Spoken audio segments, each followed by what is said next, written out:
All right, here we go again.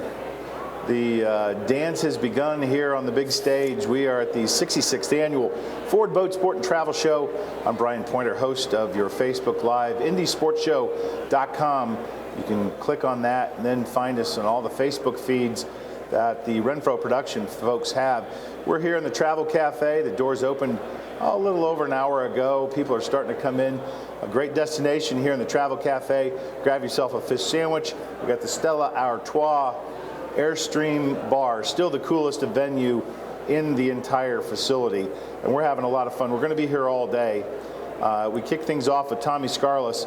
You might want to go back and check that out. Tommy has been labeled one of the top 10 anglers on the planet, and he's going to be inducted into the 2020 Freshwater Fishing Hall of Fame. Going through an awful lot, just in the middle of some brain cancer stuff right now, but man, he still is going to fish 7 tournaments this year. So go and check that out. That's the beauty of what we do at Facebook Live. We get some great content, and then you can go back and check it out whenever you want, even if you can't be here live.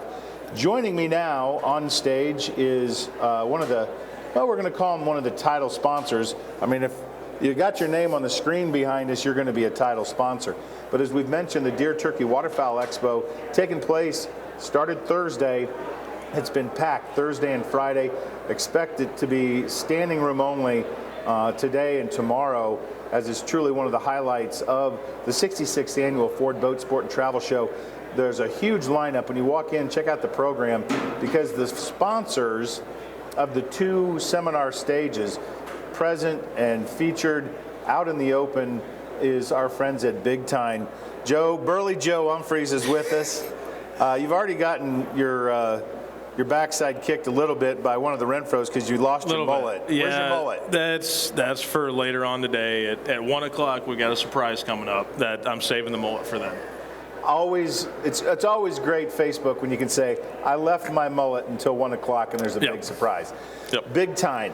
And you, Joe, you're in charge of a lot of the sales and marketing that's going over there. I'm the National Sales and Marketing Director of Big Time.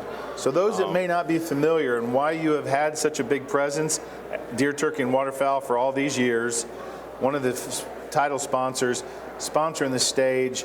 Your booth is huge. It's a big part and draw. Mm-hmm. For those that may not be familiar with what Big Time is, tell us. Big Time, well, first of all, we're based out of Rockville, Indiana, so we're very proud to be at this show. This is our hometown crowd. We make supplemental feed and now mineral and a full line of food plot for whitetail deer. You know, in all the years that we've been doing this, you've been a part of Facebook Live and what we've been doing out here, and it's evolved. There's one thing that's common amongst hunters, deer hunters in particular, is the question is, do you supplement? Do you put in food plots? And there's all these conversations that are going on. Kind of unpack this whole mystery, because a lot of guys think it's expensive, it's too difficult, I don't have a big enough piece of land, my deer are this, they travel through, it's a waste of money. Yeah. Unpack that as much as you can and demystify it. I think the first thing you have to dissect is the difference between supplemental feeding and baiting. Because a lot of times when guys see Big Time, oh, they're just baiting deer. We're not baiting deer. I mean, that would be illegal. It's not legal in Indiana, so we don't bait deer. We don't feed during season. Supplemental feeding is putting feed out for them now when, you know, the food sources are limited, and we're building them up after a hard winter, after the rut. You know, they're really wore down, so we're giving them as much as they can now to get through the rest of the winter and have a thriving herd carrying on. You know, when you walk through and you look through magazines, you look through any of the suppliers out there, there's all these fancy names and fancy packaging, and you know, they all got this killer this and bones that, and they're cool, okay? There's some cool marketing out there. I want you to kind of get to the nuts and bolts. It's kind of like reading labels if you're on a diet, you know. Tell me what they need to be looking for to get through all that BS. Well, the main thing is, you know, everybody wants to grow bone, and they want a giant deer. But to do that, you have to have overall health, and that's what we're really going for. And that goes for the does and the bucks. Absolutely. Right now, you've got does that are pregnant. You need to keep them healthy, and then for lactation later on with the fawns, because that carries right through the does to the fawn. So, really right now you want a good protein level, and, magnesium, selenium, that's all bone builders too. But, giving them that crude fiber and fat just to rebuild them. So they come to your booth, and I'm the everyman here, so I'm going to put myself out there.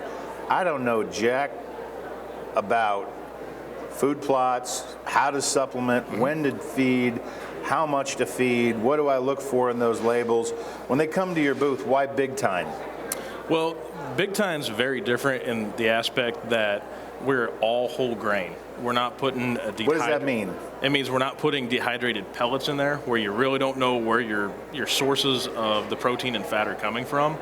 We're growing all the grain in Indiana. This is homegrown, literally. And then we add the mineral to it. So you have the food source, the mineral that they need to get healthier, and we add the cherry rush flavoring to keep them coming back for more. So it's kind of like when I was a kid, I didn't eat broccoli. As soon as my mom covered it in cheese, I would eat the tar out of it. Because I'm eating it because I like the taste of the cheese, but I'm getting all the benefits of the broccoli. And that's what we're doing with Big Time. So is it expensive? Compared to others on the market? I'm just saying, to do it right, whether you're supplementing or is the investment worth it? Let's put it that way. It is definitely a commitment, and when you stick to it and see the benefits in the herd, it is absolutely worth it. So another question that I hear oftentimes amongst my buddies, well, I only got 50 acres, and I don't have a fence around it, of course, so Sure. The deer just passing through. Why would I want to make that commitment? My home farm is 40 acres, and I feed as much as I can year round. Right before season begins, I'm cleaning everything out 10 days prior. As soon as season's over with or I'm done hunting, I'm feeding them again. So it's more for self-benefit or self-satisfaction of knowing that you're not just hunting deer and shooting a couple deer a year. You're giving back to that herd to keep them multiplying. So right now we're talking about supplementing. We're talking about the grains. You mentioned homegrown, home field advantage here in Rockville, Indiana. Huge company. The growth that you guys have experienced, the evolution of your company is now all in-house. It's all your own stuff. Yep. You control everything, the minerals. Yes, sir. The formula. That's a good thing. If I'm looking at this and I say, okay, I'm gonna start doing this supplementing thing, how do you get it to the deer? Is there a right way? Is there a wrong way? I was walking through the Deer Turkey Waterfowl Expo yesterday, and you got all these cool sprayers and boxes and drops and everything else. What's the right way, or is there a right way? There's really no right or wrong way. I mean, you can take a bag out, dump it straight on the ground. There's a lot of great feeders over there. I personally recommend a gravity feeder if you're going to go that route. It keeps the feed out of the elements. It's not going to get rained on, and it's a free feed system, meaning the deer can eat as much as they want. With a broadcaster, you can time it, but okay, I'm going to dump a pound out in the morning, a pound out in the afternoon. Let the deer eat what they want to eat. Let them eat as much as they want. Let the big dog eat. Yeah, absolutely. The big dog's going to get bigger. How do you keep the critters out? Come on, this is $1 million question. Raccoon season is a long time. We need to get guys back out coon hunting because I deal with it all the time. I've seen some great videos of these feeder setups where you've got 20, 30 raccoons. Oh, yeah. And they work in a pack. Don't get me wrong. These dudes are smart. Yep. You'll have one guy climb up there and he's dumping out for the other 29 underneath of it. It's a true story, and I didn't believe it until I saw it. But it also, this feeding and supplementing, we're going to get to food plots in a second. It helps all the critters. It helps the turkeys. It helps the deer. I can 100%. Care less about the raccoons, but it helps everybody. 100%, yeah. It's like I say with, when all these organizations, the deer, the turkeys, the elk, all the foundations, all the unlimiteds out there, they're all doing the same thing because it's going to help the deer, the turkey, the cardinals, the birds, the ducks, clean water. It helps everybody. Yeah, so this time of year, I'm putting out Big Time, but I'll put a square bale of pure alfalfa out and then dump the Big Time over the top of it. I've got deer hitting it. I've got turkeys hitting it. I had a red fox digging through it the other day. I'm not really sure why, but that's cool. Maybe it was looking for a mouse. I don't know. So you brought up alfalfa. Let's switch to food plots. Yeah. Always a puzzle to me. I don't own my own property. I'm fortunate to have buddies that do, but man, they just bust themselves crazy. Putting in, trying something, fails. Next year it'll be better. Next year it'll be different. Yep. Next year this. How do you get started with a food plot? And what does a food plot mean? You know, a food plot is just another way to, it's a form of supplemental feeding. You know, it's going to be a year-round food source, legal to hunt over in Indiana. You can, by all means, hunt over the top of it in season. But, you know, if you're having a clover plot, that's going to be a high protein count, and everybody's different. They're going to want a different blend, so that's why we've come up with so many blends to meet everybody's needs. So I hear guys talking about radishes. I hear them talking about beets. I hear them talking about clover and alfalfa. Is there a right one, a wrong one? There's no right or soil wrong. content. I hear the pH isn't good, and I burned it all up. And then my mind just starts to shrivel out because I got a pea brain anyway. So how do you get through all that? What do you do at Big Time to help them do it the right way? Well, first and foremost, the soil test is key. You have to know what your pH levels are and everything, and need to remedy those. If it's not good soil, it doesn't matter whose seed you're using, it's not going to grow well. You have to get that soil right. And then you can kind of go into choosing. Like I said, there's no right or wrong seed to plant. That's just personal preference. If you want to plant clover, do it. They're going to eat clover. Alfalfa, like in my area, I can't plant alfalfa because I've got really heavy clay, and it doesn't come up real well. But clover does very, very well. And then, you know, some guys are going to want winter wheat. It also depends on what kind of forage you want. If it's early in the season, late in the season. If you want a late season food plot, you might gravitate more towards brassicas, being turnips and radishes. Early season will be clover, ryegrass, stuff like that.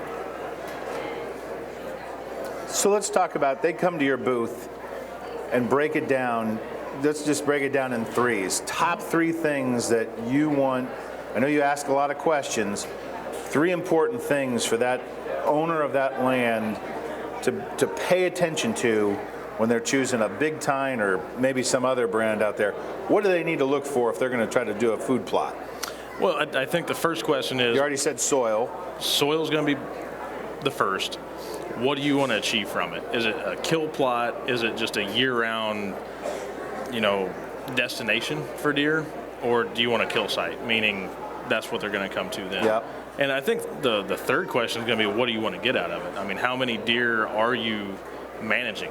You know, what's your density? What's your population? Because that's going to be a big key in it. So how do you know that? Deer, how would you know that? It's just going to come down to the individual. I mean, just observation. You really, most guys are going to have a pretty good handle on how many deer they're seeing at a time. And if you start putting good plots in, you're going to attract more deer into there. But, you know, a 1 acre plot is going to be hard to hold because they're going to eat it down. And once it's eaten down in the winter, it's not going to pop back up. Early fall, it's going to come back for you. But. So is it a general rule of thumb that it's better to have more smaller plots than it is to have one bigger plot? And I know everybody's situation is different. And, sure. You know, but can you make something out of nothing? Absolutely. I mean, like I said, we have 40 acres. We have 2 plots. Both of mine are in full clover, our 5-blend clover called Foundation Clover. And we're actually cutting that for hay throughout the summer. Our last cut will be mid-August, and we just convert those into a food plot. And, you know, it's kind of funny. You see the deer will gravitate to one, and then another deer will gravitate to the other. So it's pretty impressive. But they are, especially this time of year, they're really digging in. So you've got a lot of folks coming to your booth. You're over there. You've got a lot of sessions, and you're teaching a lot of folks. You got a lot of bags. I got to ask you, if you follow Burley Joe on Instagram and the Big Time folks, you guys had a great meme on President's Day. Bring up the President's Day. He brought up Trump's face, nice leather bomber jacket, with a bag of Big Time over his shoulder saying Happy President's Day. Whoever came up with that, I literally sent that to like 5 people instantly and said, this is the best meme I've seen all day. Yeah, that's I have a very talented graphic artist. Didn't ask her to do it. She just sent it to me, and I was like, yeah, we're going to run with that one. You probably got a little pushback, but I'm telling you, you're on the right side of that. Got a little bit, but it was mostly positive coming back to us. It was fantastic. It definitely went viral. That was impressive. I know you guys do a lot of stuff for charity as well, and you guys are sponsoring a lot of veteran hunts. Tell us about what Big Time's commitment is to that. Yeah, we work a lot with Brad Miller, another fellow Hoosier. Played for Purdue, played for the Pacers for a while. He's retired now and has his own show. Last fall we did a veteran hunt in Uvalde, Texas for deer. And here in, a few weeks, we're going to be doing a turkey hunt on his home lodge up there in northern Indiana. So very excited about that. Well, I know being a sponsor is a big commitment to the Boat Sport and Travel Show, the Deer Turkey Waterfowl Expo. You've been on our screen the last 2 Saturdays here in high profile. I encourage everybody to stop by the Big Time booth over at the Deer Turkey Waterfowl Expo, open till I think 8 o'clock tonight. A lot of sessions, you can't miss them. The big signs all over the 2 stages where they're teaching, and stop in and say hi to Big Burly Joe. You have some folks that you partner with on the national scope of TV shows and other things. Yep. Who's here with you this weekend? We've got Jeff and David Lindsay from the Lindsay Way. Great guys. Extremely knowledgeable on growing deer and land management, and just super people to talk to, and they are more than happy to take the time to talk to you they have their own booth over there. Okay. And they're going to be down there. They're going to be doing seminars. I also have Hal Schaefer here from Drop Zone TV from North Carolina.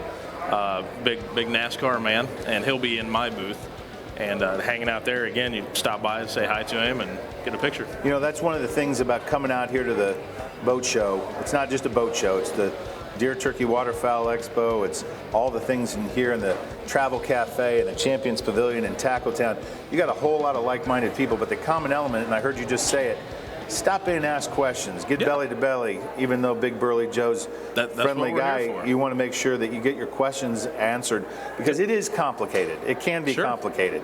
Every situation is different. Supplementing, food plots, but you guys are the experts, and I'd love for everybody to stop by and say hello to our friends at Big Time. Thank you for their sponsorship. We're here at the Travel Cafe. Don't go anywhere. We're back every hour on the hour.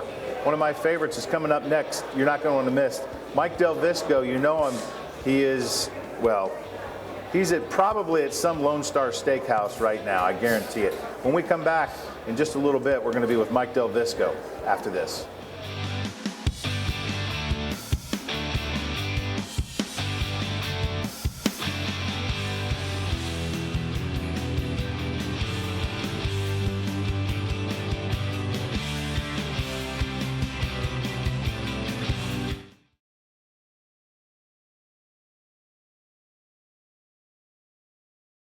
Tried traditional marketing and fallen short?